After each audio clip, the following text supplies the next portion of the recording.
we're live. Welcome everyone to episode 3 of our official Game of Spoilers live stream. My name is Anita. I'm also known as Pixie Dust Cosplay from the CosCast. And the main host tonight is our beloved Sunniva. Yo. Or Annabella Cosplay if you'd like. How lucky am I to have a known person to introduce me? Oh yes, it's very official over here. And also today we also have with us, of course, the lovely Tonya, also known as Eniasia Cosplay. Welcome. Yeah, I'm too important to introduce myself too. Oh yes, yes. I have to do all the heavy lifting around here, clearly. No, I'm just kidding. You're the one with the biggest muscles. Yes, clearly. Anyway. Anywho, let's move into this topic of tonight, which is we're going to talk about the episode 3 of Game of Thrones season 7, which is called The Queen's Justice. And boy, can I say, it is called that. For a reason? For a reason, yeah. Yep. The first thing we see in this episode is actually one of those things that this season of Game of Thrones has become very good at, and that is time skipping. Yes. The whole Arya Jon Snow meetup we were rooting for last episode did not happen. Instead, we just see Jon Snow arriving at Dragonstone right from the get-go. It's like, what? That was fast. Anyway, they get stuff done at Westeros, Yes. that's for sure. Yes, they do. Jon Snow has some fast ships, that's for sure. Mm-hmm. Or maybe he just has, travel time is magic. Maybe. Anyway, I'm pretty glad that they make things happen fast and they don't waste any time on filler things. So I appreciate that they get stuff moving. Well, they kind of have to with only 7 episodes. Or is it 8? I don't know. It's gonna just be 7 episodes, so there's only 4 left for this season. And I don't like that. I want more. So much more. Yes. Please. More. Anyway, in this scene we see Jon Snow arriving with Davos and some other men from his crew at Dragonstone, and he is met by Missandei and Tyrion. And I really love this Jon Snow and Tyrion meetup because they have a very good connection, it seems. It's like they have this kind of sarcastic tone towards each other, or at least Tyrion has a bit of a sarcastic tone. And Jon Snow is just a bit emo, but still, I just love their chemistry together. And you can just see they smile at each other and have a nice conversation, and they catch up a bit on what has been going on because they have been experiencing a lot of different things. Yeah. No, I mean, the history there is rich, and it's like, you guys are sort of like old friends, but you have to pretend not to be because this is a formal occasion. And also, I just have to address one thing that I noticed, and that is that Jon Snow is not wearing a cape. At first I thought it's because of it's warmer down there. They're further south, but we will see him later on wearing a cape, and I do believe that maybe this is because it makes him look a bit smaller and not as impressive. Yeah, intimidating, impressive, all of those. And I think they've used that well because it is showing that Jon Snow is not as, he doesn't have as much power down here as he has up in the north. Also, I really, really like the awkward Davos, because he was awkward with Missandei. He was like, hello, you're pretty. It's really pretty where you come from. I don't recognize your accent. And I really love that. Yeah. Also, the conversation when they walk up to the fortress itself is pretty awesome. And they talk about Sansa because, Tyrion did marry Sansa. Yeah. Yeah. And it He's didn't seem like John was very keen on talking about that specific subject. No, but there's one comment that I really, really liked, and let's see if I can remember it. Yeah, because Tyrion says something like, "She's much smarter than she lets on," and then John responds and says something like, "Well, she has started to lead on," or something like that, and Tyrion's like, "Good." Sahara says that Davos sounded like a Jon Snow fanboy. That episode, yes, very much so. He did. Oh, it was so cute though. And also, there's one thing that I want to address before we move on, because there's a lot of like small things that happens in this scene, even though it's just a walking scene and a travel scene. They do have all of this catching up, but there's one thing that Jon Snow says, and that is, Tyrion says something like, "Starks don't fare well in the South," and Jon says, "I'm not the Stark." Truer words were never spoken. But what does Jon mean? Because we know, but what does Jon mean about this? Well, I mean, he's still a Snow. His name is still Snow. They don't call him Lord Jon Stark. They call him Lord Jon Snow or King of the North Jon Snow. Yeah, so, that's true. I'm guessing that's what he refers to, because he is still a bastard in his own we're eyes. Home like, no, you should know. But also, I just want to comment on the reaction of Davos and Jon when the dragons swoop by for the first time and they just fall to the stairs and like, what the fuck was that? Totally natural reaction. Yes. And then Missandei just looks at them like, bitch, please. Yeah. She's I think she's actually enjoying it, because here are these tough Northmen who's supposed to be really, really tough and harsh and, able to handle anything, and they act like small critters that's afraid of, the big cat. The bigger thing. Yeah. Yeah, no, it was very funny. It was. I like that.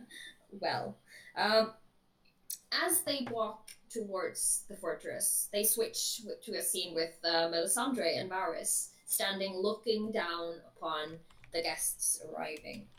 And Varys comes up to Melisandre and says to her that, "Why are you not greeting your guests? I thought you liked these people. You were the ones who talked to us about them, so why aren't you down there?"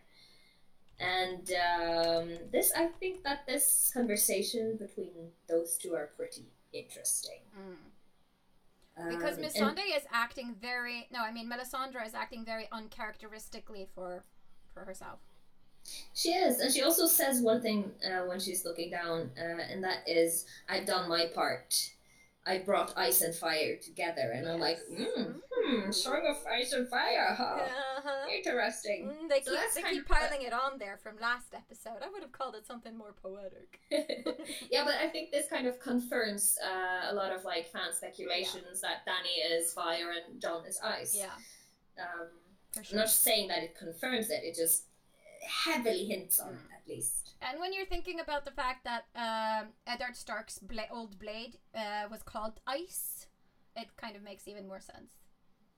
Yeah, it does. Even though Jon Snow doesn't have this blade. No, he has Longclaw now. I think Ice was originally Valyrian steel, so it was reforged after they killed Ned. Yeah, that's true, because I think they gave one to Joffrey and the other one to someone else. I'm not sure if that was a dagger or something. Maybe they gave it to Jaime. Maybe they did. And now, Brienne has that. No. Yes. Jaime gave that sword to Brienne. That's right. The plot thickens. Oh yes. But Varys and Melisandre, they kind of have this kind of weird conspiratory feel of their conversation, and they speak almost as in riddles, both of them, really. Because no one wants to really fess up what their inner workings are, I think. Yeah, maybe. And also, what I find very uncharacteristic of Melisandre is that she actually says that she made a mistake. Yeah, like she regrets burning Shireen and all of that stuff. And I find that a bit weird because she haven't really shown remorse for that. No. Yeah, well, she did actually had a lot of self-doubt after the guy lost the battle. Yeah. So, but I thought that she, because she found Jon Snow because of this battle, and I just figured that she would think that this was supposed to happen for her to come where she is, but now she's doubting everything. Yeah, but I think she's been mistaken so many times that she can't really excuse herself anymore, sort of. If you get my drift. Because she's always like, oh, well, the Lord of Light guides me in the whichever way he sees fit and things like that. And I just think she's having a hard time just explaining things away now. One would think so. Yes. yeah, I mean, it's like... sorry if anyone gets offended right now, it's not my intent, but I guess it's like modern day priests. They can only interpret signs they get out of their own,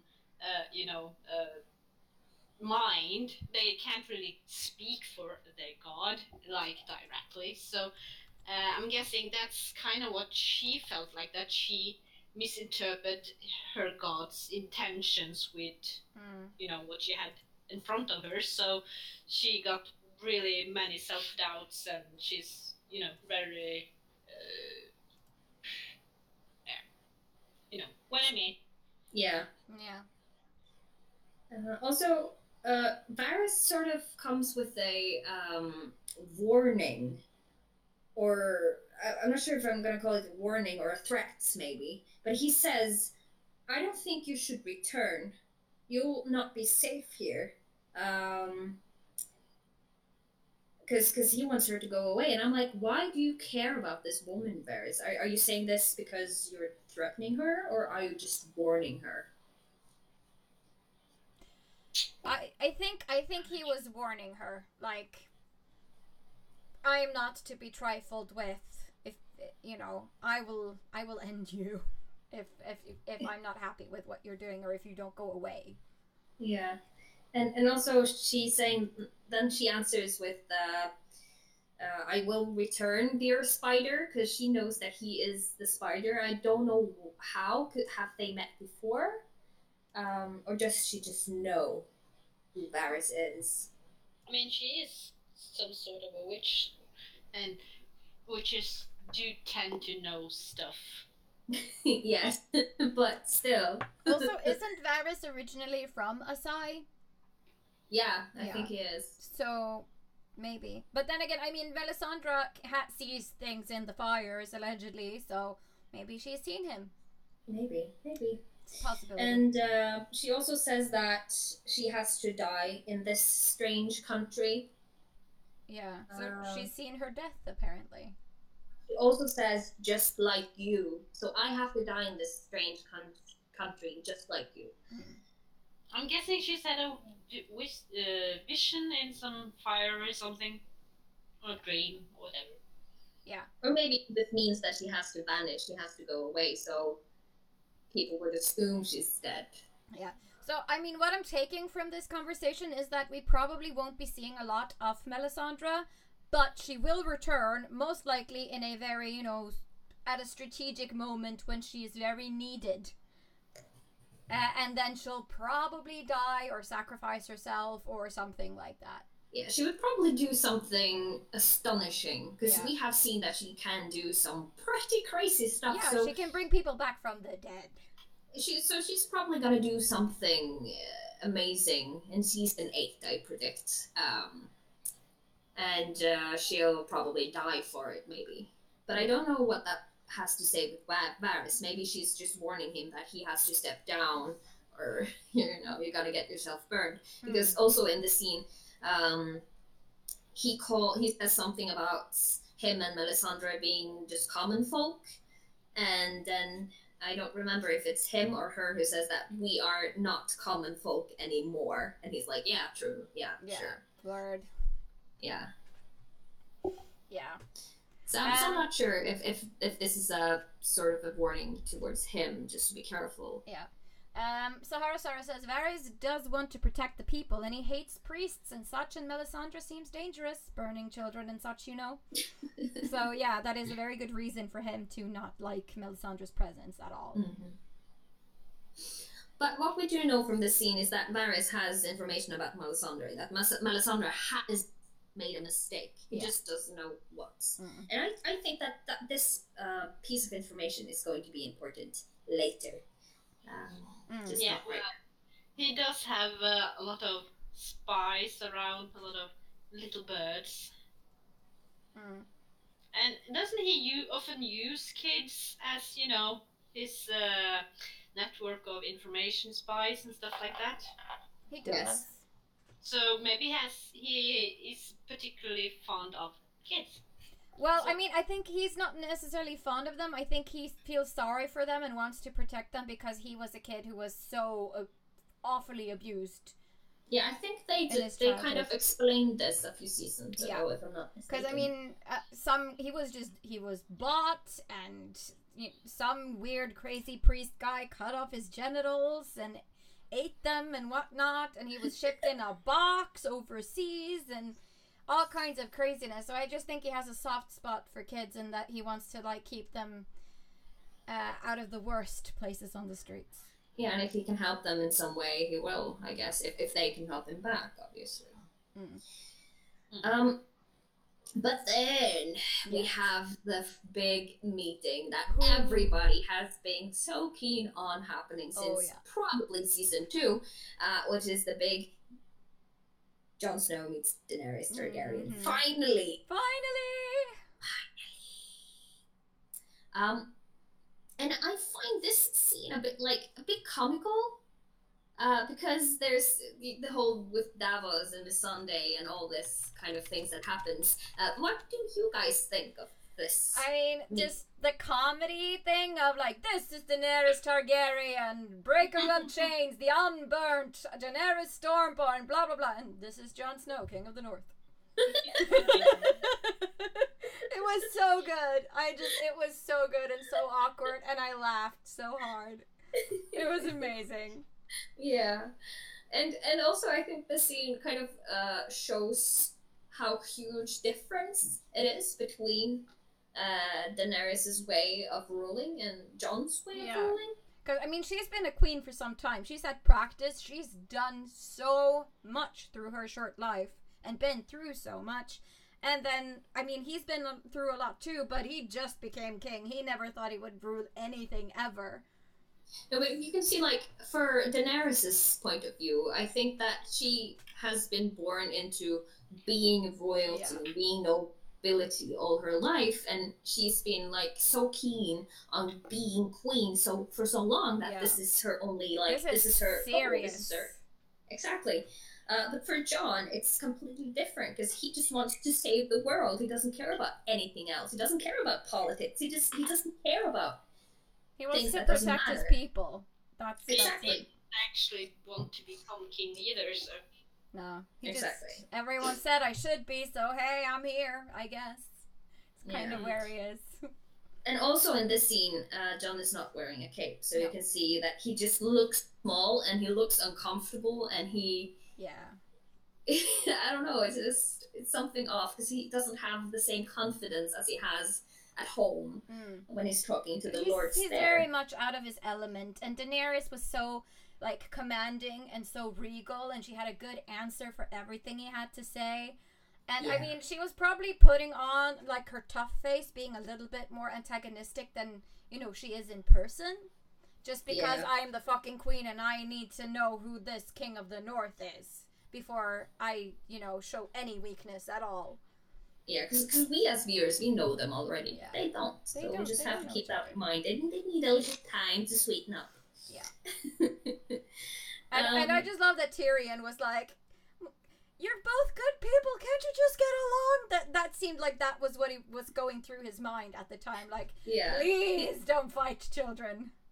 And we can see how good Tyrion is at talking in this Yeah. episode. It's so much good Tyrion moments that I appreciate so much because in this episode, to me at least, Tyrion was the star because he shone through the whole thing. Yeah. Yeah, he was really good. He was in his element. Yeah, but also one thing that I think Jon Snow liked was that Daenerys has some of the same viewpoints Yes. that he keeps very dear, which is you should not judge a son or a daughter for their father's or mother's mistake, which is amazing because this is exactly what Jon used as an argument to win. The argument with Sansa a few episodes ago. Yeah. And I mean, the fact that they touch in on the thing that, oh, you could have taken King's Landing, like, yesterday, but you haven't, that means you care. Exactly. That's pretty awesome. So, yeah, just this whole thing, just this whole scene, I think, because it was so awkward, because they were just trying to feel out the other person, it was so good. I was, like, squeeing through the whole time. Yes. And when Davos had his fanboy moment and John was like, don't mention the death thing. Please, shut up. That was also gold. Yeah, it was really great. But I guess he did say a little too much. And also, this is where I think the thing that Varys overheard with Melisandre, if Varys gets to know this, he will add 1 and 1 together. But if you notice, Varys is not in this scene, so he doesn't get this comment at all. He doesn't. He's not there to hear it. No, that's true.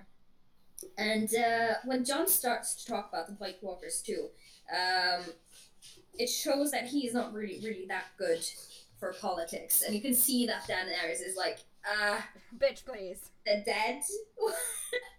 Seriously? What kind of ploy are you trying to pull?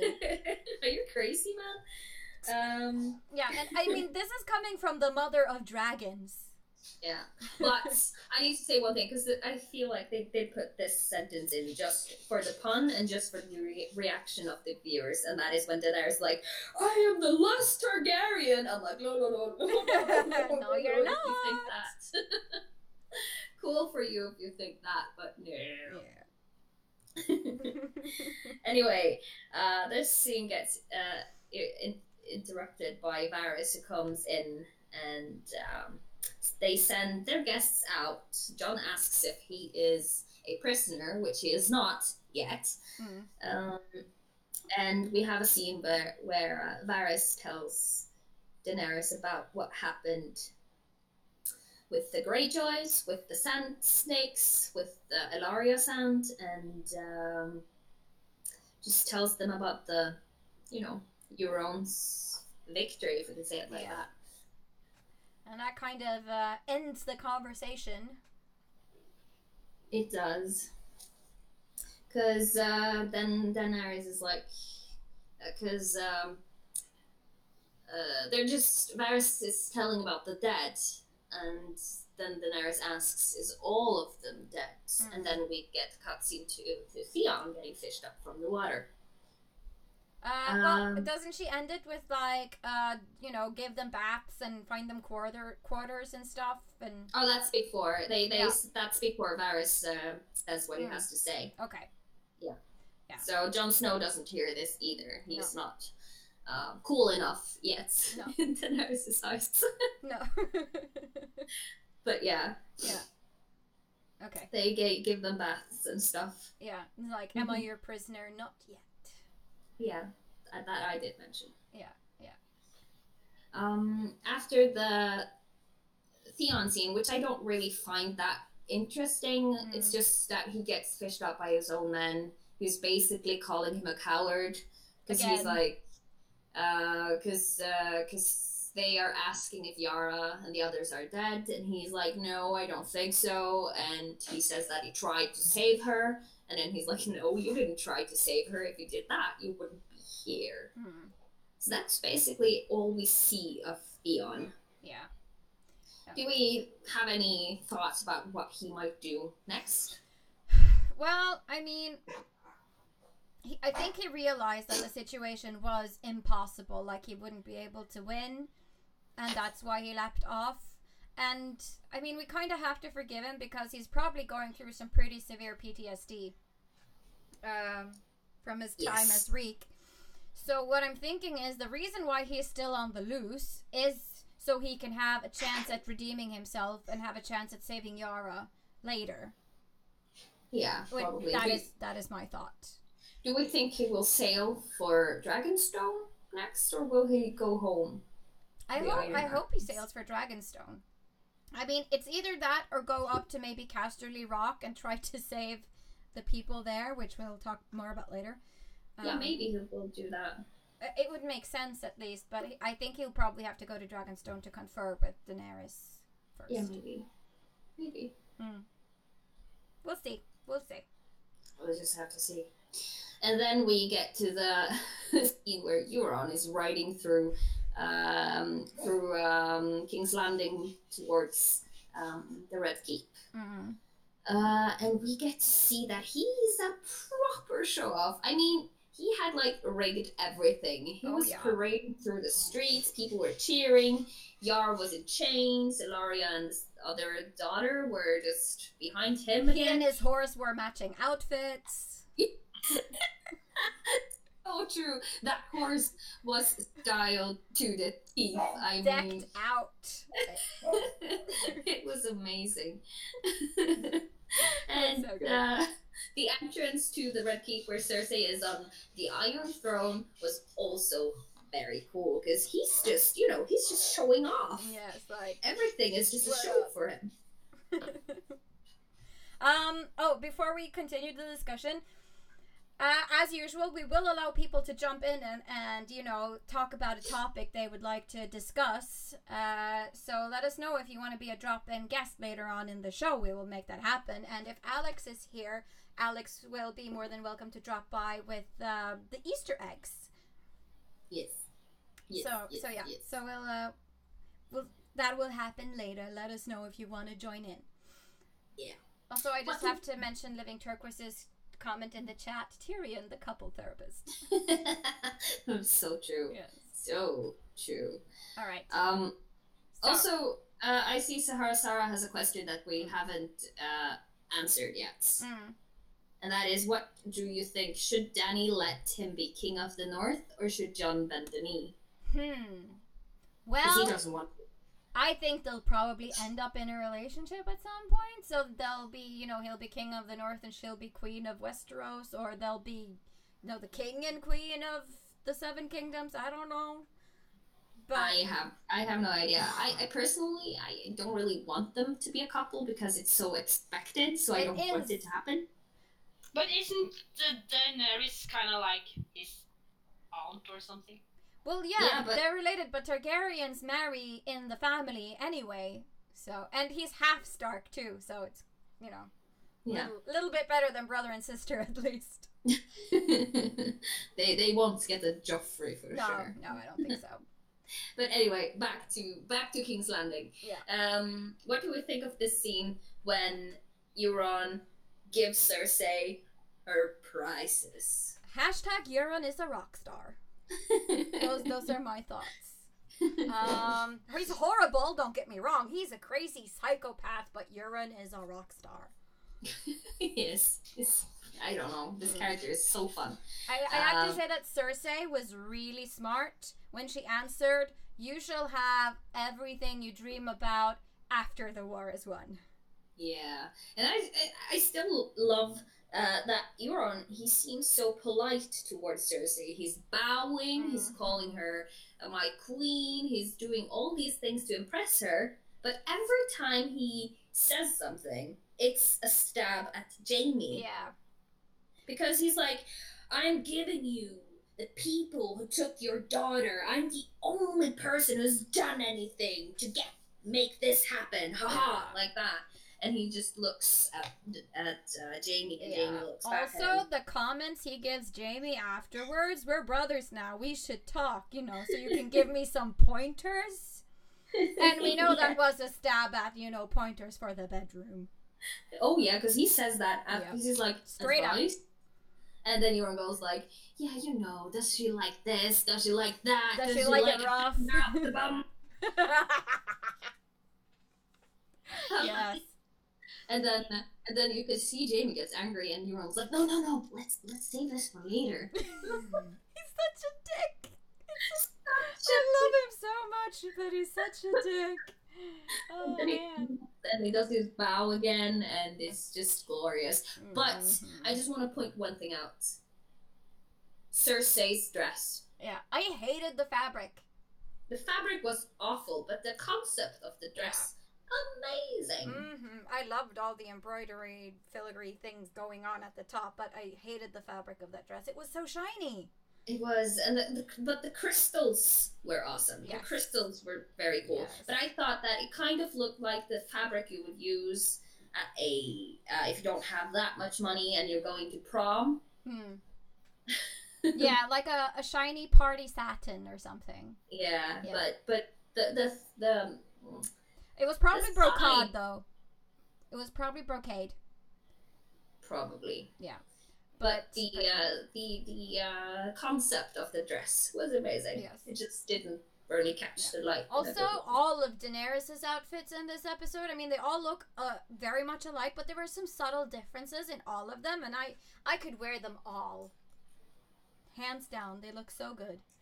I do agree, but it's like, I think they've done Daenerys' outfits in a bit more calmer way. Yeah. They're not so in your face, because Cersei, she's very much in your face. Yeah. But she's putting on the whole warrior queen image this season, like with big like pauldrons and spikes and armor inspired pieces, whereas Daenerys looks softer and just more regal and almost demure in some ways. Yeah. So interesting. There we go. We're reconnected, I think. Yes. I don't know what happened. You froze. I froze. Something went down. Okay, Yeah. Anyway, where were we? What was the last thing you could hear? The last thing I could hear was we were talking about the dresses, and I said that interesting costume choices for this season. Right. Then we didn't lose as much, really. I think there's one more thing I want to address before we move on from this scene, because when Euron gives Cersei his prizes, Ilaria and one of the Sand Snakes, you could clearly see Ilaria's pain when he sees the mountain. Yeah. Because she just keeps looking. She doesn't look at Cersei. She only looks at the mountain. But she spits at Cersei at one point, but still. Yeah. It's like Ilaria is just full on passion. She doesn't hide anything. She's herself 100%. Yeah. She doesn't really think strategically in that way. No. So, what she does is she's just showing her utter disgust for Cersei and her fear for the mountain, because that is the man who straight up killed the love of her life. Yes. And also, we don't know what happens to Yara. No. At this point, this is the last we see of her, because when this scene ends, Euron goes out and he takes his men, he takes his beautiful horse, and he also brings Yara. Yeah, he does. What do we think? He's not obviously going to kill her, because they've spent so much time stating that she's not dead. She's not going to die anytime soon, I think. No, not yet. Maybe she's going to endure some similar hardships as Theon. So she get more understanding of him, I guess. Maybe. That would be a nice way for them to like strengthen their bond as siblings, at least. Yeah, if she survives it, though. But I think she's being kept alive. Euron is probably going to keep her as his personal prisoner, so that Theon will actually have a purpose in still being alive. Yeah, there has to be something more happening with the Greyjoy siblings, because this can't just be it. They can't have been using all this time to build something up and then just kill them both off. It seems like a waste of resources and time, at least. It does. Yeah. So that's a prediction. There will be more from the Greyjoy siblings. That's what they're called now. Yeah. All right, so that brings us on to when Elaria is taken to the prison cells, I think. Yes, that's true. And this is probably one of those scenes in Game of Thrones that we have never seen Cersei do something this bad before. No, well... Not out of spite. She's never done something to someone else that's been involving this much hatred, this much planning, and this much power of herself. Because before, she has done things like when Jaime pushed Bran out the window. Yeah, that was an easy thing. She didn't have to do anything more about it. But now she is planning to keep Elaria locked into the cellar for a long time. And she is going to make sure that she is alive because she just wants her to rot away down there. Yeah, watching her youngest daughter die slowly and painfully and rot in front of her face. Yeah, because she's killing Elaria's daughter off the same way that her own daughter was killed. Yeah, she put poison on her lips and kissed Elaria's daughter. But I will say that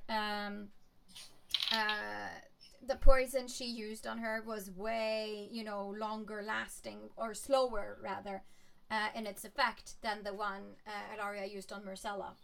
Yeah, well, she's like a little kid. Whenever you do something bad, or in the kid's eyes, bad to him or her, they will pay back tenfold. Yes, it's a very childish response. But I do have to say that I think Cersei has done something similar in the past, maybe not as horrid, but if you remember the sister who rang like the shame bell and who kept denying her food when she was locked up in... Yeah, that's true. Yeah, because she doused her with wine and then let the mountain have his way with her until she died or something. We don't know if she died, though. No, I mean, she could still be alive for all we know, but that was pretty horrible. That's true. This is very true. But I guess something happened to Cersei after she was kept in the Sept of Baelor. After she's been different. She's on vengeance. She did.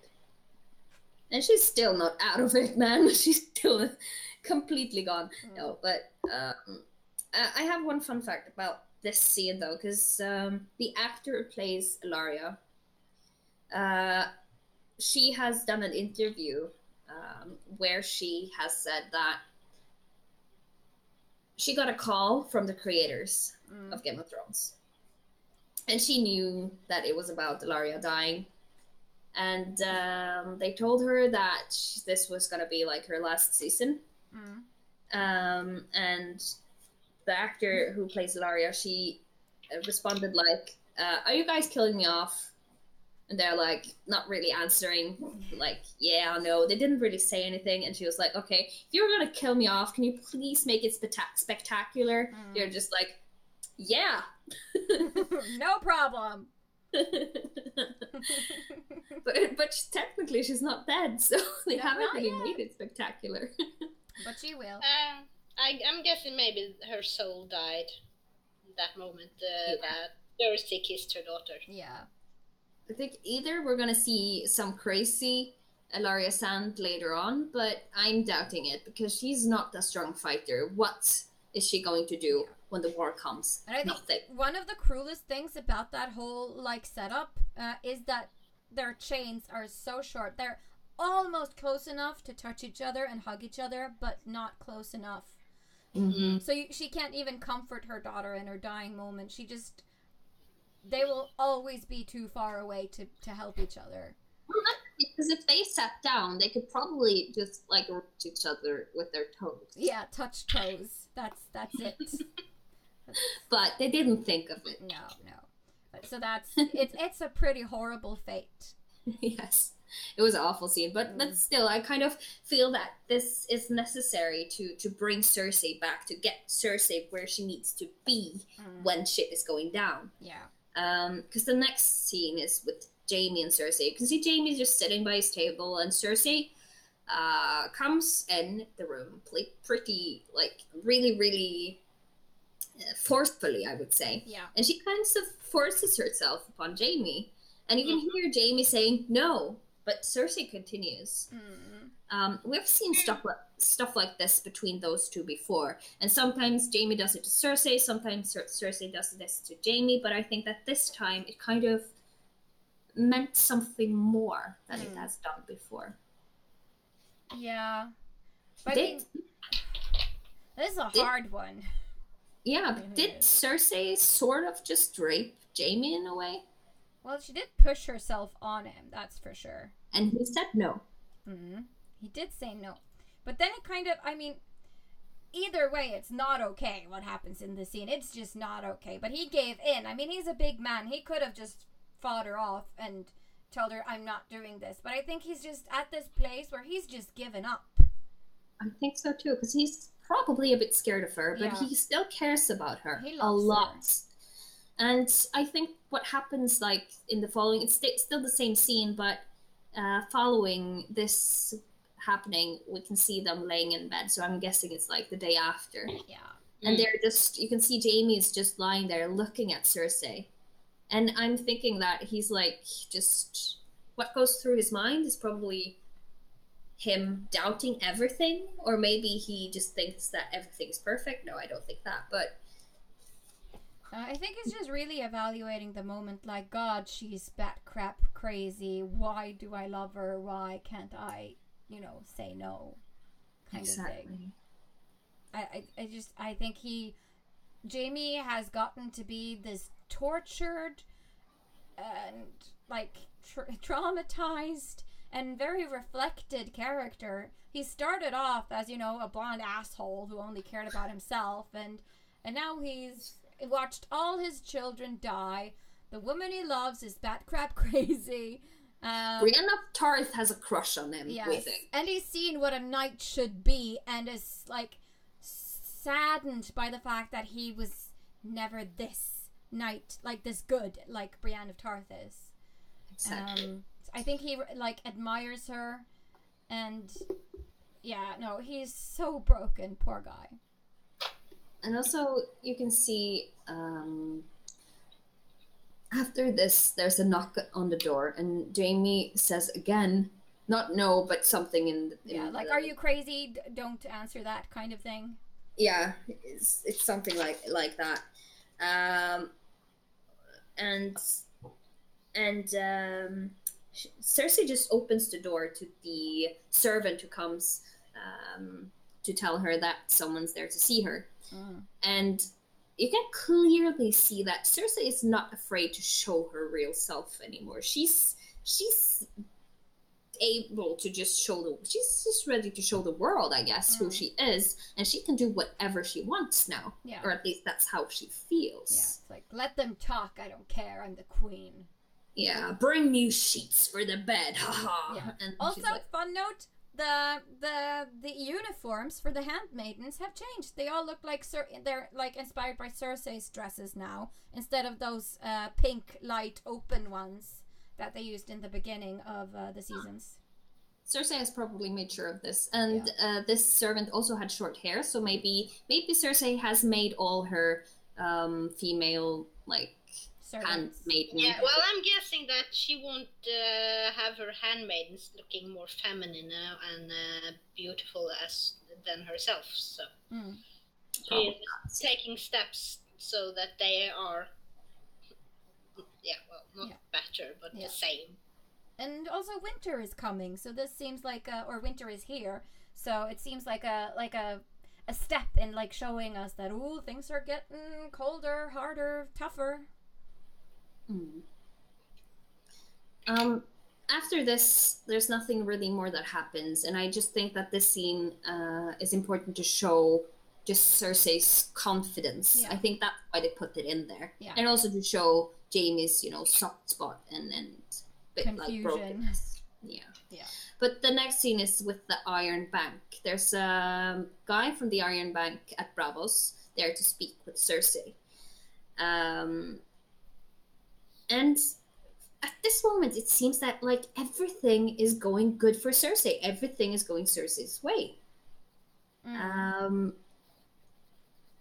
And she is like,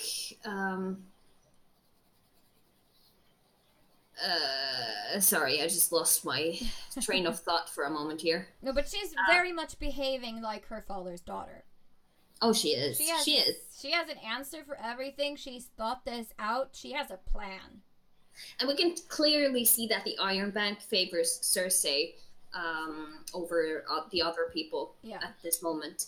And you would think that it had changed, but right now Cersei has won a lot of stuff back. She has regained a lot of trust, and she also promises that she will pay back everything that the Lannisters, or well, that the throne owes, because it's not the Lannisters' debt, it's the throne's debt. Oh, but the Lannisters has debt. Oh, yeah, too. For sure. So she promises that she will repay everything. And at this point, we do know because we've seen the episode, but did any of us have any thoughts about this comment at the time when we watched the episode of the outcome? No. I was like, in just 2 weeks? How's she gonna do that? Yeah, that's what I was thinking too. Like, how are you gonna make that work? I don't know. And then I saw that smirk of hers, and I was like, okay, you have something schemy planned. Can you please stop being so schemy? Stop it. Yeah. No, I did not see it coming, for sure. No, not really. But when it happened, it was like, yeah, of course. Yeah. Why didn't I know this? Anyway, the next scene we see is with Tyrion and Jon, and they're having a brood off. Yes, pretty much.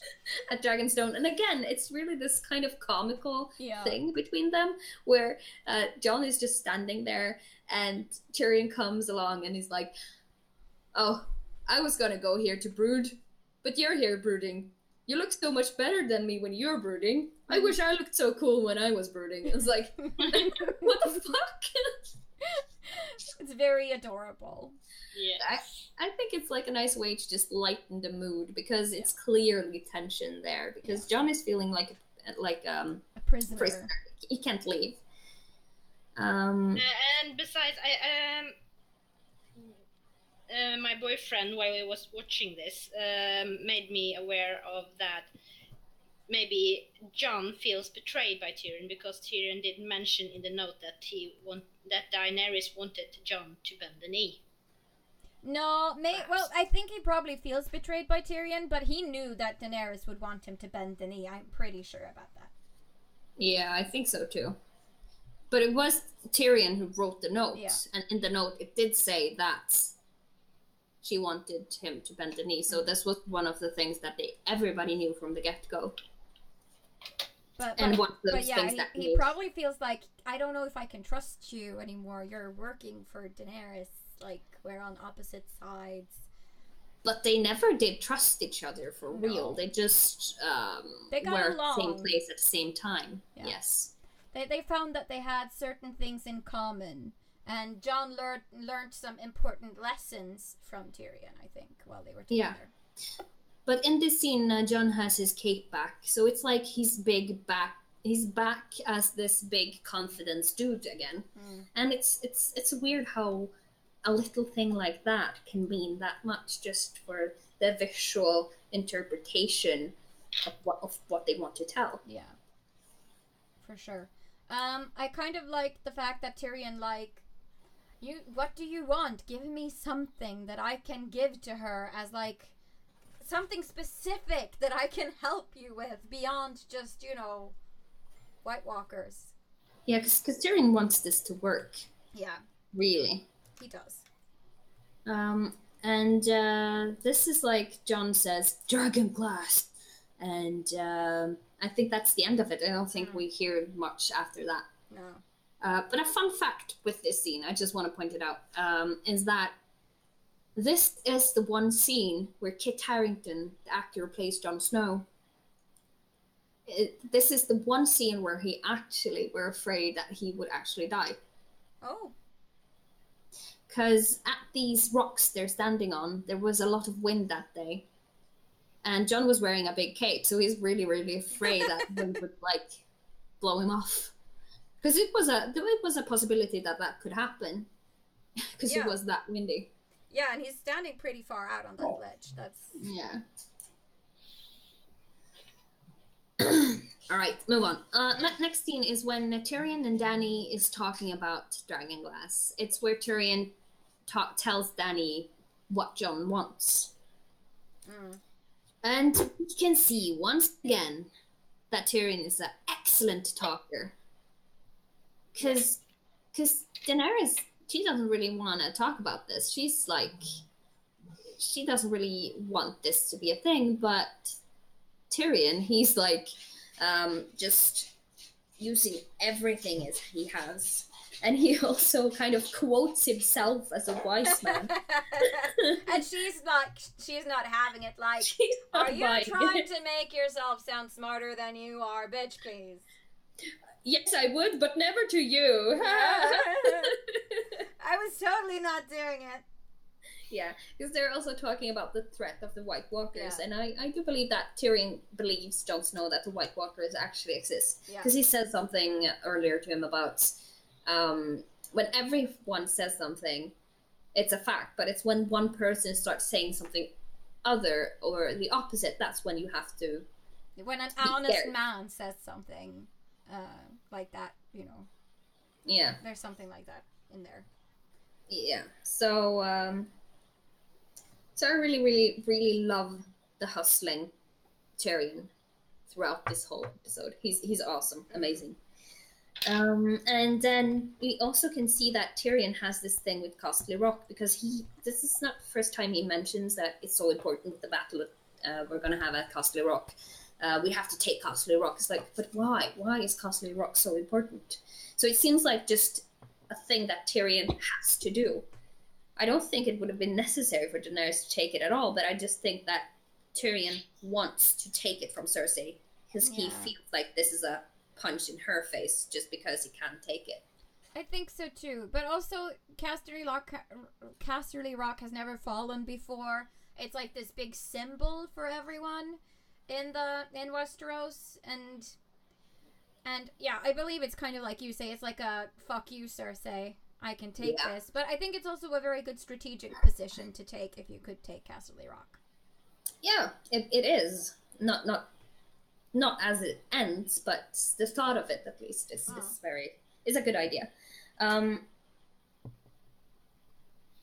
also, this is where Daenerys, when Tyrion starts talking about Casterly Rock, Daenerys says, "Taking a knife in the heart. What do you think he means by that?" Or something like that. So they did get that Davos statement. Yeah. So this is the third time that it has been hinted for someone in Daenerys' crew that something fishy has been going on. Yeah. So I guess that we at some point will see, maybe next episode or the episode after that, something about the happenings of what happened to Jon and his death. It has to be like a big reveal, I think, because I think the fact that he has died and come back has some big significance to the story or to his relationship to Daenerys. Or his claim to the throne, at least. Yeah. But I mean, I'm trying to remember if maybe there's something in like the prophecies that Daenerys have received over the years that could hint at, you know, at this thing with a dead man, but I can't remember anything right now. So if anyone else knows this better than I do, please let me know, because that could be a thing. Yeah, that's true. But, well, do we think that they will figure it out? Yeah, I think so. By themselves? It'll have to be a big reveal. It's going to be a big thing when they figure it out, I think. But I'm not sure how it's going to be, if he's going to tell them himself or if they're going to dig it out somehow. Or maybe. If he's going to tell them, it won't probably happen until next season because they know each other better then, I guess. But maybe it's nothing he would talk openly about, I think. And also they started talking about dragon riders this episode. I don't know if it's further down in your notes. I haven't read all the way to the end, but... No, I haven't, because I haven't really I didn't catch that. No, but I mean, they start talking about, like, Daenerys wants to take her dragons, and... Oh, yeah, that's true. And they're like, oh, no, it's too dangerous, you can't do that, so... That's the next scene. Yeah, that's the next scene. I think. So... No, this, I think it's the start of this one. No, it's not. It's later on. It's later on. So we'll get to that later. Yes, if you want to talk about... Because you are the big Dragon Rider fan person here. Yeah, I am. But we have seen Daenerys riding her dragons before, so it's not something new that she does it. No. But the next scene is when Daenerys, with only Daenerys and Jon outside, talking about the dragon glass. And I just like this feel, because she is obviously, white-haired, has bright colors on, and he is just so dark, with dark hair, dark eyes, black clothes, and it's just like this fun, yin-yang moment. Yeah, they're a fun contrast. And you can't help but like, oh, there's so much tension here. It is. But there's one thing that happens in the beginning of this scene, where Daenerys is watching, she's looking out, and Jon comes, and we can see her dragons kind of flying in the horizon. And or it's probably not a horizon, but that was just the first word that came into my mind. But she's saying that, I named them after my brothers, they're dead. Is this sort of a foreshowing of what might happen to one or more of her dragons? Yeah, are they gonna follow the same way as her brothers did? Because it has been hinted quite significantly, I would say, that one or more of the dragons will at least be hurt or dead at some point. I don't really want this to happen, but no, I'm starting to think that one of her dragons probably will die. It's a distinct possibility, yes, I would say so. I don't think it will be Drogo, though. No. It will be one of the other two. Yeah. Viserys or Rhaegon. Also, I have to say, when she's like, yeah, just mine your dragon glass, it's cool, and Jon, like, walks away, she turns around at the end and, like, just casts a glance after him as he walks, and I was like, oh, she's gonna look, and she totally did, and it was very cute. Yeah, because I think Daenerys, she plays more tough than she is. Yeah. It's like a mask. She has to be tough, because she's learned that she has to be, but I don't necessarily think that that's the true her. And Jon Snow is a handsome guy, let's not kid ourselves. I mean, he's probably the most handsome king she has met up until now. He's also the kindest king, the most decent kind of guy that she's met so far. Yeah. So... But also, I think it's nice that Daenerys has Tyrion at her side, because when Jon and Daenerys talks, they start a bit off, because they're like, so you're gonna bend a knee? No, I'm not gonna bend a knee. I stand by it like that. Well, then you're a rebel. And then both of them kind of just shuts up for a moment, and they just stand there looking at each other, breathing a bit, being like sourpusses. And then Daenerys is like, you can see her being like, okay, calm yourself down, Daenerys. You can mind the dragon glass if you want to. She's just trying to be the better person. Yeah. Without Tyrion, that would never have happened. If Tyrion wasn't there, Daenerys would be like, Drogo! Kill him! Kill it with fire! Yes, very likely. Yeah. Don't you mean let's not kid herself? Herself. Good one, Sue. She's the master of memes. Yes. But I am really happy with this Jon and Daenerys meet. Yeah. Awkward, funny, but still pretty serious. Yes. Very serious. There will probably be more later. I guess next episode we'll probably see some mining of dragon glass. Maybe they will explore something hidden, Targaryen secrets beneath Dragonstone. Who knows? Anyway, next scene is the first scene we see from Winterfell this episode. Yes. And I know we were all thinking this is the big family moment with Arya, finally Arya. But Arya's come to Winterfell, yes. Because we know where she's heading north. Yeah, I was thinking the same thing. Yeah, it's Arya, and I was like, oh no, it's just Bran. That's kind of the same way we felt. Oh, it's Bran. Okay. Bran. Yeah. Sure. Okay. it's still cool. But yeah, but it was so sweet. She was like, "Oh my god, it's my brother, Hugsies." Let's not get ahead of ourselves, Yeah. because there's a lot of small things that happens before we Yes. get to this part. And Sansa shows once again how great leader she is, because she cares a lot. She's like, "How are we on food supplies? You go do that, and put some leather on that armor. You go fix that." And yeah, she's being a queen, basically. Oh, she is, but she cares. It's like, it really shows that she has evolved. She's not just interested in princes and pretty dresses. She's really, really committed to this role as a leader, and I love it. She cares, and she's a tactician. She is. There's also one thing that happens here that I at least find very interesting. Yeah. And if it doesn't have any thing to it, then I don't understand why they have put it there. So this is just one theory that I sort of have thought about that might be a thing. Because we learned that the Maester has a copy of every scroll sent by Raven from Winterfell. And to Winterfell, he keeps a copy of everything. Yeah. Does this mean that Sansa might figure out all the conversation that has been between Littlefinger and the Boltons? That's quite possible. Because I don't think they would put something like that in there without it having some sort of meaning. No, I think it has relevance, for sure. Whether or not she'll actually sit down and read through it, I don't know. But it would be weird to put that in there unless they didn't have a plan for how they were going to use it. I think so too. Also, Littlefinger. We need to talk about that guy. We need to talk about Littlefinger because he actually gives Sansa some really vibe. Pretend he doesn't exist. No. Littlefinger? No, but he actually does something good for Sansa this episode. Because, he actually gives her some genuine good advice. Yes. She tells her to, fight every battle, do everything, play everything, every possible scenario in your head for everything, and you will be able to handle whatever comes your way or something. But isn't that almost like a warning for her to look out for him? No. I don't think so. It didn't feel like that, at least in this scene. I mean, it might have been. You're absolutely right. It could have been, but it didn't feel that way in this scene.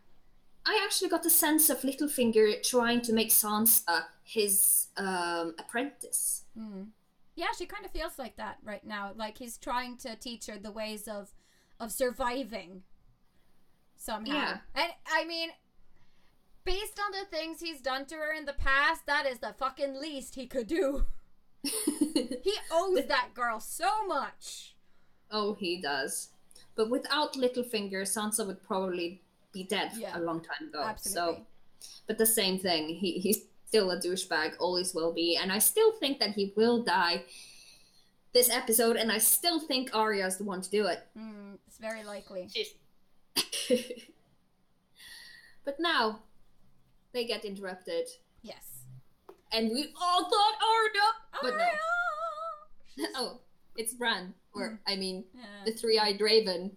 Yeah. It's complicated, y'all. And the internet is full of memes out of this. It's insane. It's so funny to see all the memes that has been created with like the three-eyed raven and Sansa's reaction.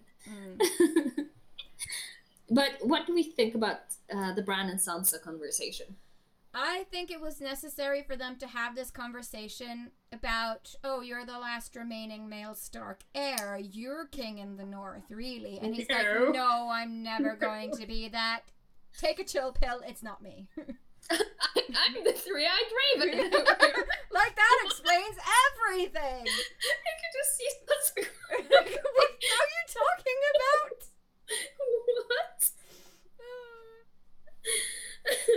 It was so funny. Yeah, and he tried his best to describe it.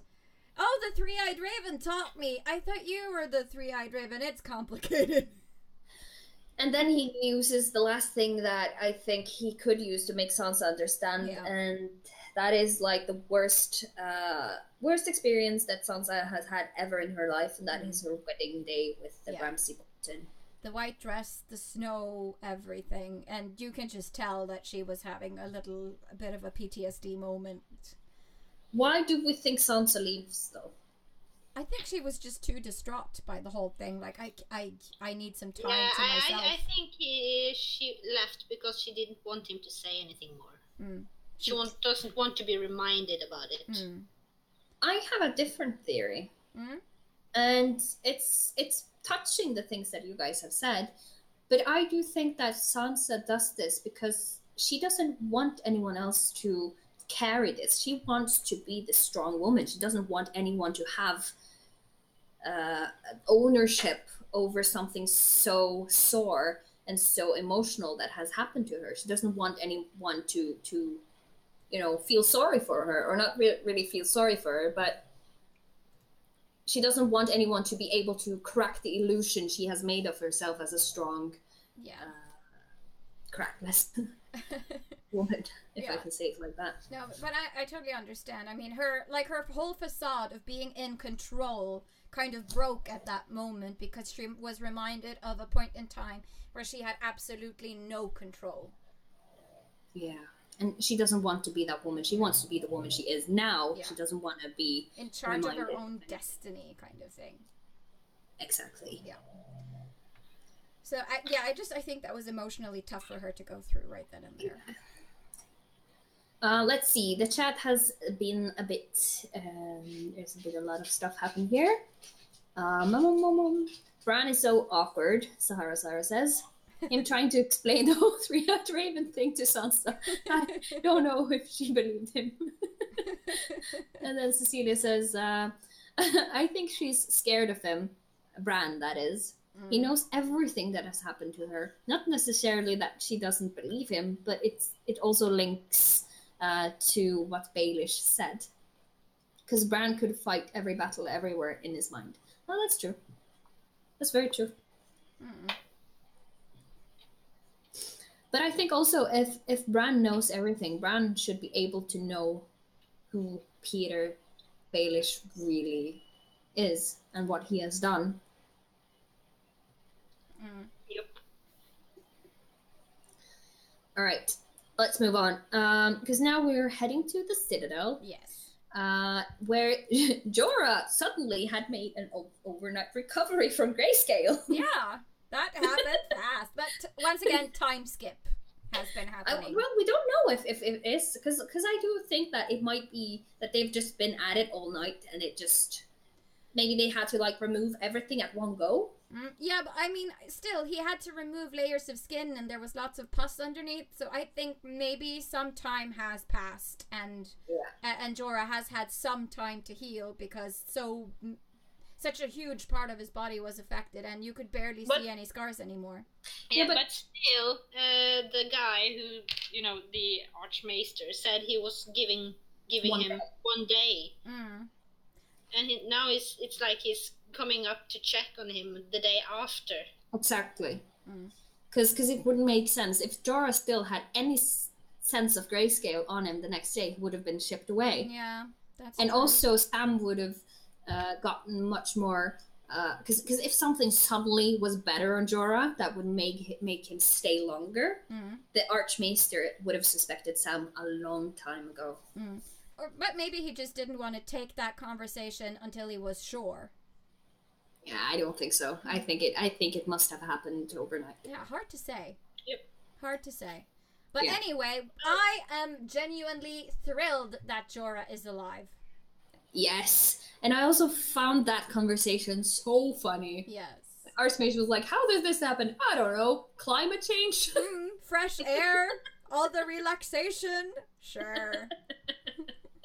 You could clearly see that the Archmaester wasn't buying it. No, not at all. Not a bit. But he wasn't going to say anything in front of a patient. But where do we think Jorah will go? This is an easy question. Daenerys. Yeah, straight for Daenerys. Seriously. Do we think that he will just? Do we think that he will meet some, rocks in the road Possibly. on the way there? But I mean, the thing is, do we have time for that in this season? No. I don't think so. I don't know. Just if something really important, like if he stumbles upon Jamie and just happens to like capture him and take him back, or maybe on. I don't know. Who knows? No, but I think he's probably going to have a very speedy travel and just show up at the shores of Dragonstone at some point, like everybody else. Like everybody else. And it might just be me, but I'm crushing a little bit on Jorah just because older guy. I think there's something very handsome about him. He looks like a sad puppy. Yeah, kind of, but he's still very much, a hero. He's done lots of things, and he's dedicated to Daenerys. He is unquestionably dedicated, and I don't know. This is like creepy though. Yeah, it is creepy. In the book, it's totally creepy, and Ser Jorah in the book is creepy as fuck. Not crushing on that guy, but Ser Jorah in the TV show, I really like. Yeah. Will Sam and Jorah cross paths again? Yeah, I think so. It seems very likely. They sort of hinted it. Yeah. They wouldn't have said that if it wasn't going to happen. I think so too. Also, they shook hands, which was really nice because Jorah hasn't been able to touch anyone in a very long time because of his grayscale. Oh, Cecilia says Mr. Friendzone. Lol. Oh yes, he is Mr. Friendzone. Although I just when it comes up, I don't like the term friendzone. I don't think that there is such a thing as a friendzone. I think that is just something that men have made up as a construct to excuse the fact that girls don't want to be with them. I think I don't like the term, but I understand what you mean, Cici. But I friendzone people all the time. Yeah, but I don't think that's what it is. I mean, people just assume that they've been friend zoned just because they've been hanging out with people. But unless you make your intentions clear and say like, hey, I want to be with you. Do you want to be with me? Then you can't blame someone for friend zoning you if you're just acting like a friend and you're not showing your, romantic intentions. This is Game of Thrones spoiler talk and life quotes. Life lessons with Pixie Dust cosplay. Yeah, but back to the subject. But that is my thoughts on the word friend zone.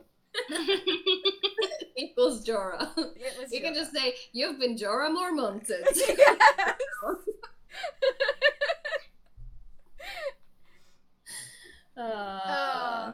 Sam says, I get genuinely confused when people talk about Sam from Game of Thrones. Yes, I can understand that, darling. Yeah. Okay, we can say Samuel Tarley from this point out. I'm not sure if we're going to talk more about him, though. Young Lord Tarley. It wasn't that important in this episode anyway. No. But I think it's pretty important what we did see, though, with Jorah and all those things. After Jorah and Samuel Tarley shakes hands and go each other's ways, we have the scene with the Archmaester and Samuel Tarley. Because the Archmaester wanted to see Sam, and we know that he will get scolded. Yeah. But did he, though? Did he? Not as hard as I thought he was going to get scolded, for sure. I thought he was really going to get it, but he's like, oh, well done. Kudos to you for doing that. How did you do it? I read the book, and I followed the instructions. Good on you. Good on you, Samuel Tarley. And his punishment is to rewrite some really, really, really old scrolls that has been this almost is destroyed by rot and mold and stuff like that. And also, I think this is probably going to be of significance because he's probably going to find something in these scrolls that says something that's really important about something that is of importance. White Walkers, perhaps. Maybe. White Walkers, the Lannisters, maybe Jon Snow. Yeah, I think maybe he'll find some cool stuff about Jon Snow's, origins. Like, who's his mama, who's his daddy. But I don't think those scrolls would have been so old yet. Well, hard to say. I mean, seeing as they're stored in a keep made of stone, I would imagine that paper kind of disintegrates really fast or gets affected by humidity really fast. Yeah, it might be some newer documents that's been stored in a bad place. Yeah, I guess. Yeah. So maybe. But I just love the comment like, "Oh, you thought you were getting a reward? Please, just you not getting expelled is a reward." But before that, he does say you should be proud of yourself, which I find is a big enough reward, really. Yeah, it is definitely. Yeah, this is kind of like the first time he's ever been complimented by the Archmaester. Yeah. Yes. This is true. Very true. Probably meant a lot to Samuel. Yeah, because before the Archmaester hardly listened to him at all. But I do think that he has always seen something in Samuel, and that's why he's been so hard on him. Maybe he's been pushing him to push himself all the time, because he has already foreseen that Samuel will act this way. Yeah. Maybe. Anyways, next scene is the Dany scene, where she is angry and hungry for revenge after Euron destroyed her fleets and boats. So she wants to take her dragons, and you can go from here, Mrs. Dragon Rider Girl. Well, yeah, so basically what she says is that I have dragons, why don't I bring the dragons and destroy Euron's fleet? And basically her advisors go, you shouldn't do that, it's too dangerous, it only takes one arrow to kill you. I mean, your dragons might be fine, but you won't be. And can I just say one thing? Yeah. Because it only takes one arrow to kill you, and I'm like, this is for This is for showing the arrow that's gonna kill one of the dragons. Oh no. Yeah, maybe. Or maybe Daenerys will actually get properly injured for the first time in this show. Maybe. That could be, because I mean, she can withstand fire, but she's not impervious to arrows or swords. What are you doing, Tonya? I'm really curious, because you're making a lot of noises. Sorry, I'm tidying up my pencils, because I've been drawing while you've been chatting. All right. Well, we can hear you. But yeah, so they talk about this, and I think this is kind of like a hinting towards the whole we need dragon riders kind of thing. So, I mean, either Daenerys will actually go into combat on her dragons and a dragon will die, or she will get injured, or maybe both. And this is also sort of interesting, though, since Tyrion, Daenerys, and Jon Snow is at the same place, and these are 3 people that people are speculating about being Targaryens. I personally think that Tyrion is a Targaryen. I think so. Well, he could be half Targaryen. I mean, he did sleep around that Targaryen dude, Rhaegar. Yes. Yeah, Targaryen. Anyway, yeah. So that is a possibility. He could be half. And also in the books, he is described with white hair and lighter more blonde looking hair. of a Targaryen. Yeah, this is true.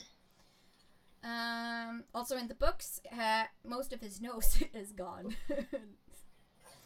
It got chopped off in the Battle of Blackwater Bay. So he's definitely less monstrous in the TV show than he is. And Cecilia says, it's so weird to hear you call him Samuel all the time. Well, we can't please you, can we? We try to make it better, and then we get scolded for doing that too. Yeah. Sorry for not being perfect. We're the Samuel Tarly of podcasts. No, just joking. Just joking. But after they've talked about Daenerys down from sending her dragons after Euron. This is just a warm-up for the combat scene of Castle Rock. Yeah. And I really, really like the way they kind of switched it between battle and... past time and present. Just between battle and Tyrion explaining how the battle will be. I like that a lot. I found that really, really cool. Yeah. So what do we think of this battle scene? Well, it made a lot of sense to me, because I remember distinctly when Tyrion said that his father made him lord of the sewers of Castle Rock. So he knows every inch of that place. So of course he would know of a secret way in, and that makes that makes us understand why he thought he could take a fortress that has never fallen before. Yeah. But I also got major Helm's Deep vibes from the Lord of the Rings out of this scene, because this is exactly what the orcs do. Yeah, it is. They blow up the sewer entrance and enter through there, and that's pretty much what the Unsullied did here without explosives. Yeah, I still don't think that it is a ripoff or anything. I just found it like a bit similar, and I like it when if they have done this on purpose, because I think that the way they put it all together also kind of reminds of that scene. But I just like it when they put these sort of Easter eggs, if I can say it like that, into the show, because they've done that with Harry Potter also, as we know from the first episode. Yes, this is true. No, I really like the scene, and I also like how we were surprised by the end of it. I was not expecting this to happen when Grey Worm watches out from the top of the battlements and there should be more of you. Where are they? And then looking at those ships being surrounded by Euron Greyjoy's army. Yeah. And then we see the Lannister army. Mm-hmm. And that's when I was like, oh no, they're going to get the Highgarden gold. Yeah, shit. That is what Cersei was talking about. That was her plan. Oh no. And we've gotten so many warnings of this. I have no idea why I didn't catch up on this, because throughout this whole episode, we've heard that the gold mines of Castle Rock, they're empty. And we've heard that several times. We know that the Tyrells are rich. We even got a new reminder of that last episode when Jaime and Cersei were talking to the bannermen of the Tyrells. Yeah. So we've heard that so many times, and it has been hinted so many times. So I don't understand how I could be so stupid. Mm. Yeah, no, I felt that way too. Like, why did I not see this coming? Of course they're gonna take Highgarden. They're in open rebellion against the throne. Yes, and what I do like is that we don't actually get to see a battle. No. And I sort of find that awesome, because I like it when they do things that's not expected. And also they save money for the last episode of the season where it's going to be an even more epic battle. So why, they need bigger dragons. It would just take up time, unnecessary time. You didn't need to see that. Exactly. But we do know what's important. We do see that they have a huge army. We see that Jaime, Bronn, and Tarly. Tarly. Not to mention his son, Dickon. Yeah. Dickon Tarly. It's this one there. There's some Dick on Tarly. Oh no. Oh no. Oh. I never said this episode was PG-13. But we do get to see everything that's important. And we see Olenna kind of close her window, and we see all the dead Highgarden soldiers. Yeah. She knows she's been beaten. She knows there's nothing else she can do. But she decides to go out in the most fucking gangster way I have ever seen. Let's talk about the epic fall of Olenna. Yes. Yes. She's totally cool about it, and when Jaime puts poison in her glass, she's like, this will kill me quickly, it won't hurt. He's like, no, and she's good, and just chugs the whole thing in one go. But before this, they have a conversation. And they talk about different things. They talk about regrets. Yeah. And Olenna is trying to push Jaime to talk some smack about Cersei. And she's like, yeah, but we both know that these things that you're going to say now won't go anywhere after this. We both know that you're going to kill me, so how are you going to do it? Yeah. And Jaime is like, well, Cersei wanted you to be hanged, blah, blah, blah. She wanted to take your skin off. She wanted to do this and that and blah, blah, blah. But I talked her out of it. I bet he regretted it by the end of that conversation. He might have. Also, just quickly from the chat, Sahara Sara says, I feel this will add up to Dany having to use her dragons to take the Iron Throne And Olenna is goals. I want to become her when I grow up. And Sample said, dick on, dick off. Oh my god, all the memes. Gold, our lovely Fandarkables. Gold. But Olenna, she is seriously queen. She's my queen too, Cecilia. She's amazing. But I have one question though, because Olenna has done some pretty sneaky business herself, and we get to know one of them. And we as seers, or viewers, we've seen it. We know that what she did. Oh but Olenna basically isn't any better or any worse than Cersei, because she's also just looking out for her own. Yeah, she legitimately murdered Cersei's child. She did. And that, I mean, I get it. It was to protect Marjorie from this raging psychopath that she had just married. Yeah, but it was Olenna. They all knew that Joffrey was this way. Yeah. And if you guys remember at the beginning when Marjorie were sort of his fiance, Marjorie had to put on this mask that she also liked, killing things with crossbows and stuff like that. Yeah. No, they knew that he was a monster. So this was something Olenna planned from the beginning, but Marjorie did not know. Oh, Marjorie knew that he was a psychopath. Oh, yes. Yeah, but she didn't know that Olenna killed him. Oh, no, I don't think so. No. And so now Jaime knows that Sansa didn't kill Joffrey. Tyrion didn't kill Joffrey. So basically, he knows that his brother was, falsely accused. Yeah. And the Starks didn't do anything to his family at all. I know. And also, Jaime can tell Cersei that what he did was actually good for Tyrion. He had a feeling that because he was the one who let Tyrion out of prison, and he can kind of justify that. So maybe now Jaime won't be as timid and weak towards Cersei. He's been proven right basically in his former actions. And this kind of also opens up for the fact that maybe the Lannister brothers will at some point be able to meet and kind of make up. Peacefully, yes. Yeah. I would think so. I hope so. But I just really, really like the build of Olenna. When Olenna just started to say oh, would I die quickly? And she chugs that thing. And she's like, yeah, I would hate to be vomiting foam and bowels. I would hate my skin to turn purple and my eyes to turn red. And she just described the thing, and you can just see Jaime just what? Yeah, mind freaked.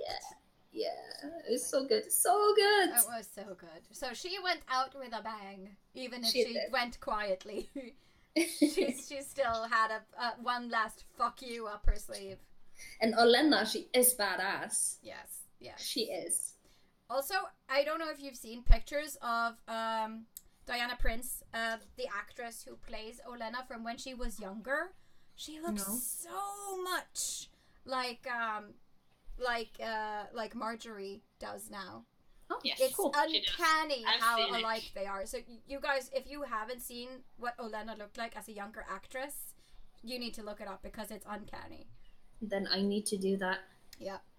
So that was the end of the episode. Yes, that was the last thing we will see. So I of course have prepared some questions. Yeah. Should we invite someone of our viewers to drop in to join in with the questions maybe? If anyone wants to, they can. Yeah. If anyone has anything to add to what we've said right now, if anyone has any fun theories or things that they've read or just discovered themselves, please feel free to send us a message on Facebook, and I will send you a link to the episode so you can drop in as a guest and talk about whatever you feel like. Yeah. But how will how will Cersei react when she gets to know the news about Joffrey? Well, I think she'll be angry that she wasn't the one who killed Olenna herself. Mm-hmm. I think. Is she going to blame Jaime because Jaime wanted to go easy on Olenna? She'll probably take it out on Jaime. I'm pretty sure. What, sex? No, I don't think she's going to rape him. I just think she's going to be very, like, verbally abusive, and maybe she'll even, like, turn on him, although I doubt it. But, yeah, I think there's going to be some Cersei rage, for sure. Of course. Because she has this, I think she's on a high right now, and this will kind of get her off her game a bit, and maybe make her do some mistakes. I'm guessing that keeping a cool head is key in the Game of Thrones to survive.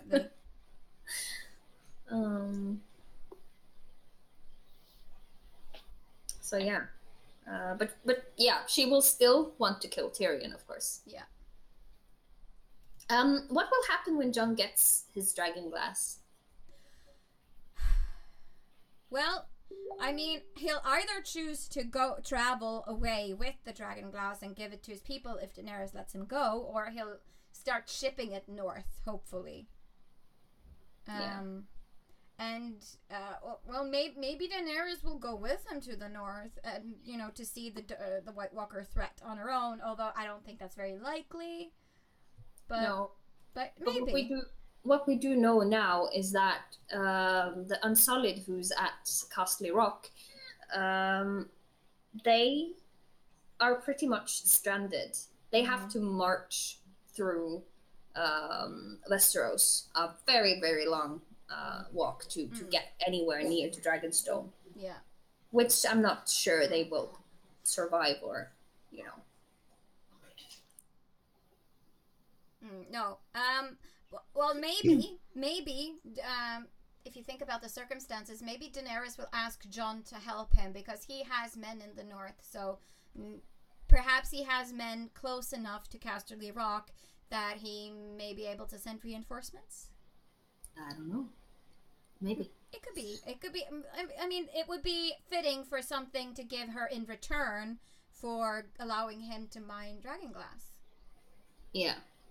I had a thought that maybe Daenerys will have to flee to the north, and all the battles that we have predicted that will happen in the south, maybe they will all happen in the north instead. I don't think so, but I've been playing with the idea that could be a thing. I mean, we have to be like Littlefinger and Sansa about this. We have to think about all the different outcomes at once. Yes. So there are so many ways this could go. But what do we think that will happen in the next episode? Well, I think there will be some more Daenerys and Jon Snow action going on. Yeah, they will go down and probably discover something in the underneath Dragonstone. Maybe. Or at least, just get to know each other better. Like, I think maybe Daenerys will become more humanized to Jon or vice versa. Like, I think they need to bond some more. And, I mean, that's going to happen in the future no matter what, I think. But it might happen next episode. Yeah, maybe just slightly, at least. They will bond somewhat. I also think that next episode we will definitely see Arya. Yes, I think so too. And I think the thing they did with Bran was quite smart, because we did see Bran in the beginning of the first episode of this season, and then we haven't heard of him, we haven't seen him, we have basically just forgotten about him. And I think that's why it's so smart that Bran turned up this episode, because no one would have expected it to be him. No one would have cared, really, if Arya was the first one to come. It's like, oh, Arya's home, fuck Bran, whatever. Exactly. But I do definitely think that all the Starks that's left will meet up. I do think that Jon will get back north, and if he doesn't, that's fine, because, he isn't really a Stark anyway. Technically. So... Yeah, I really hope that Arya comes home to Winterfell next episode. Yep. And I mean, we haven't heard from her this episode, so it's quite natural to include her in the next episode. Yeah. And one thing though, because what's his face? Grayscale name. Jorah. Jorah, right? I'm kind of like picturing that he will go to Daenerys while Jon is still there, and maybe it will spark some, rivalry, jealousy or something that will result in him not trusting Jon or something, just because. That's possible. I mean, it seems likely that all of Daenerys' love interests will be gathered at some point. Yeah. But I do also think that we will probably see more. I don't know. I think we're going to see more from Dorne as well. Yeah. Because maybe. Dorne has just lost all of their royalties, all the whole royal family is basically killed off. Who's going to step up to power in Dorne now, and will they be involved in the battle to come? That's going to be interesting to know. And now none of the people in Dorne really hate Cersei. The thing that's interesting with Iron Bank is that they have lost a lot of money because of Daenerys' end of slavery. And Dorne has been one of those countries in Westeros that actually has been a lot involved with slavery. Which means that... don't you mean Bravos? No, I'm talking about Dorne. But there are no slaves in Dorne, I don't think. But they have probably been involved in it because the Iron Bank dude from Bravos talks about it. Well, yeah, but they mostly have slaves in, like, Slaver's Bay, where Daenerys was. Dorne is not a slave country, I don't think. Okay, maybe I just remember it wrong then. But... I mean, I might be wrong, but I don't think Dorne has anything to do with slaves. At least... they might not. I don't know. But the thing is that they don't have a leader, and the country itself doesn't have anything against Cersei. Yeah. So who knows if they're gonna revenge their leaders, or if they're just gonna join up on whoever looks the strongest. Yeah. Oh, Cecilia says something interesting. Jorah now kind of owes Sam a debt, which is true.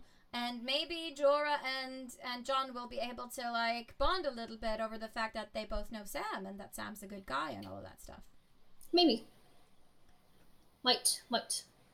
So we'll see. I have a feeling that the next episode would have a focus point in the north, though, because we have seen so much in the south, and they have a tendency to have, like, you see, it's like every second episode you see, like, contingency in a... I think we will probably have to get back to Casterly Rock, though, in the next episode. Yeah, probably. And maybe Daenerys actually goes on one of the... Oh, what if Daenerys, Tyrion, and Jon goes on the dragons to save the people at Casterly Rock? I think that would probably be wishful thinking. Yes. But I would love to see it. That would be amazing. Yes. So that would have been cool. Yeah, that would have made my day. So Harasara also says that we haven't seen any White Walkers since episode 1, which is a fair point. Maybe we will get to see the advancement of the White Walker Hardhome. Yes. No, not Hardhome, but it's Southwatch by the Sea, or Eastwatch by the Sea. I think that's where maybe some of the action in the next episode will happen. Because that's where Jon sent the wildlings. Yes. So, yeah, Eastwatch by the Sea will probably be... if we see the White Walker army, that's probably it. But I do maybe think that might be the last fight or last battle of their season. Either that or the last battle will be at Winterfell. Yeah, because they're definitely gearing up for a battle up there. Yeah, I think it's more likely for the last battle to actually happen at Winterfell. All the Starks going to be there. Everyone of importance is going to be there, almost, except for, like, Cersei. But, and there's a lot of, like, character that's that has some point of importance but aren't that important that's left up in the north. And they are killing off characters that's not that important for the story. Yeah. They're killing them as flies, and we don't care because we're used to it by now. We're so desensitized to the whole thing. It's like the Sand Snake Glorious and meh. Who cares? No, so Olenna, okay, that was awesome because they made it awesome. If she had died in any other way, I would probably have been a bit sad about it, but I'm not, so. Yeah, no, so hard to predict. It really is. Although we have been doing pretty well. We have a very good hit ratio when it comes to predictions so far, actually. Yeah, well, we have predicted a lot of stuff, so we have a lot of things that hasn't happened or things that's been wrong too, because we've always said one thing and then we've said the completely opposite thing as well. So we've kind of saved ourselves. Yeah. Yeah. But it's nice to when your predictions are right too. Actually, I did find something funny because there's been a lot of memes after this episode, and it's not just the brand thing. No. There's been many memes. And there's been so many people tweeting about this episode, and I'm just gonna read some of the most funny ones that I found. Oh, cool. Yes, please do. It's Sansa, Bran. It's great to see you, emo Bran. Thousands of years ago, in the darkness, no one understands me. Hashtag Game of Thrones. And then you have someone who has tweeted, find yourself someone who talks about you the way Davos talks about Jon. Hashtag Game of Thrones. Yeah. And we have the meme with Tyrion and his whole whore door. It just says, Tyrion built himself a hoe door. Ha ha ha ha. Too soon, man. Too soon. Funniest moment of the episode. Miss Sunday listing all of the nurses' titles, and Jon was just like, I'm Jon. Just. Yes. And there's a gif of Sylvester Stallone as Rocky doing all his training and stuff, and just says, Jorah getting ready for Danny after his grayscale is gone. Yeah. That whole thing. And also someone has stated that Bran sounds like a philosophy major who just got back home after a semester abroad.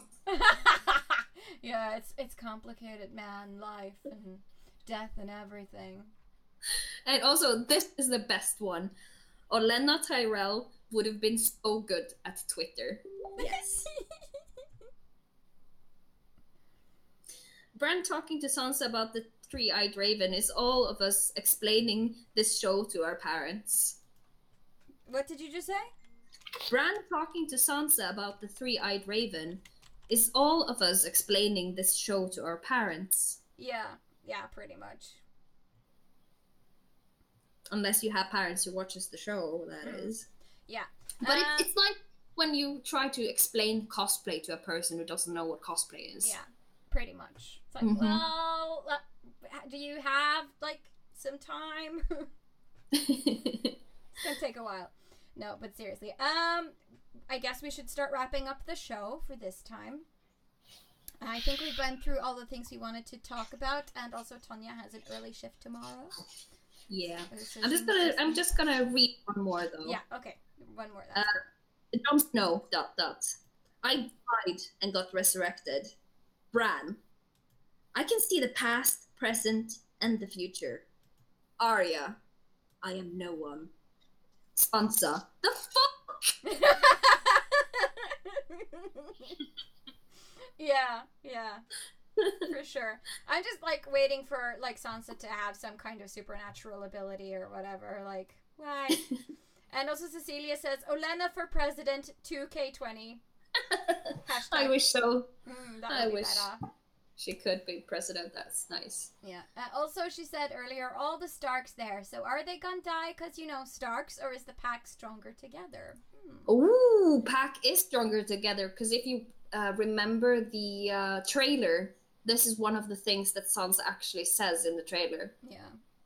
Yeah, and it's kind of symbolic that Arya met her direwolf with a big wolf pack. So maybe she's gonna be one of the last Starks to arrive and be like the direwolf leading the pack or something. I don't know. Maybe. I don't know. We'll see. This is just... I'm so psyched for this season. It's just so good. Yeah, also all the manuscripts for the Game of Thrones season 7 has been stolen from the HBO, so be aware that there are spoilers out there. There are theories and spoilers that will come out of this thing, because there's a lot of hackers who has hacked into HBO servers and stolen a lot of stuff. So I have been thinking about designing a T-shirt with the text saying "The internet is dark and full of spoilers." So if anyone are interested in having that as a thing, let me know and I'll do it. And we'll put it out on our Teespring store, so you can order that stuff. Cool. Yeah. But yeah, so be aware. There are lots of spoilers out there. Don't read them if you know what's best for you, because that'll ruin everything. Everything. Yeah, I almost got a spoiler just scrolling through my Facebook today. Yes. So I was like, oh no, get away! Okay, Cecilia says, don't steal feelings! No, we know this. Hashtag don't steal feelings. We are not gonna do that. This is a spoiler talk, so. Or scripts, but same thing. Cece is so funny. Yeah. And Sahara says, I want. Okay, so at least one person wants that shirt, so I'll make it. I will. Okay, well, I think that's it for today. Do you want to wrap it up, Sunniva, or should I? Oh, well, whoever wants to wrap this show up can come and do it. But anyway, thanks for watching. It's a wrap. Good night. Yes. Tonya, peace out. Yeah. We're gonna come back next week sometime. We don't know which day. So just look out on our Facebook or Instagram or whatever, or ask us and we will tell you. It will hopefully be every Thursday, but sometimes life just gets in the way and we can't do it, so we'll keep you posted. Yeah, it's either Wednesday or Thursday from my part. Yeah. It's like gonna be every other Wednesday or Thursday. And also next Friday is TotoCon Friday. We're leaving for TotoCon, so we're so psyched. We are. And I don't have any time. I gotta finish. No. No, I know. Time is running out for me too. Also, on Saturday, this weekend, we will be at the K-pop party at House of Nerds. So if you want to come party with us, you know where we'll be. And it's 18 plus, sorry. Yes, the age limit is 18 plus. So, because they're serving alcohol. So sorry, Cece. Yeah, sorry, Cece. You can stay outside. Oh, I'm sorry. I didn't mean it. But we can hang out on TotoCon at least. And I'm really looking forward for that. Yeah. Yes. Okay. So, see you guys next week. Bye. Good night. Night, night, night.